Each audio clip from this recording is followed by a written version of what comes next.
بصراحة هالدايت يعني عرفت كيف أتعامل معه، عجبني. وحتى يوم أطلع مع أصحابي صرت آكل أي شيء، ما أخذ راحتي يعني في الأكل. ايوه فهمت عليك. حتى يوم سافرت أنا كل مرة يوم أسافر قبل أسافر أرجع دبل. الحين يوم أسافر أرجع ما أزيد إلا نص كيلو. شو اكتر شيء عجبك قوي يعني؟ إن أنا عندي كان مشكلة في الأكل، كيف الحسبة لعب حديد أكسر الكارديو. فيوم أسوي الكارديو الحديد يكون مال أي كلام، عرفت مال يعني فهمت. مشي حاله.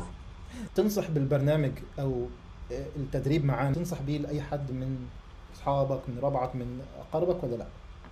إيه، الصراحة أنصح يعني خصوصا للناس الجدد وهذا، عشان يعرفون كيف طريقة التمارين، يعني يكون عندهم على الأقل خلفية معلومات. صار اللارج في وسع صراحة. امم.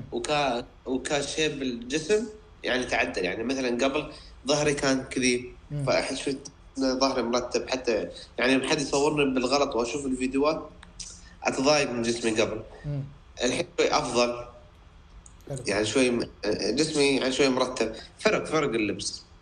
اوكي. اللبس اللي كان ضيق عليه مثل بعض الأماكن يكون شكله غلط، مثل صوب الصدر وهذا. امم. الحين لا، تحس شوي الجزء المرتب يعني. حلو. لو فضلت مكمل هتوصل لمستويات مرعبة من الجمال.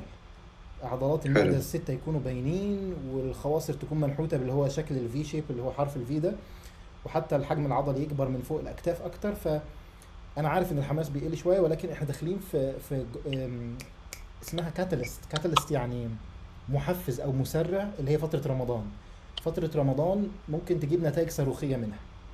فاحنا الطبيعي بتحصله انت في شهرين، ممكن تحصله في شهر واحد اللي هو رمضان، وبعدين نستكمل بعديها عشان نفضل مكملين على الطريق. شو اللي خلاك اصلا تقرر انك تختار يعني تتدرب معاه يعني؟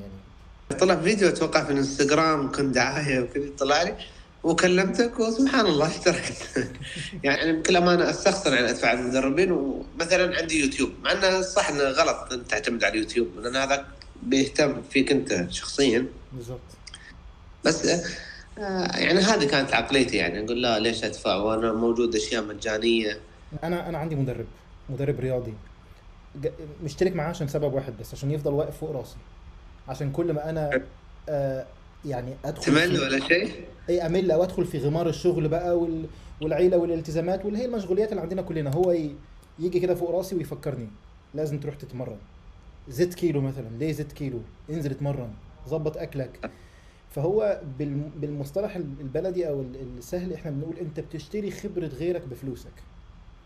صح. فبدل ما تروح انت مع نفسك تتعلم اللي هو اتعلمه في سنة، تروح تدفع له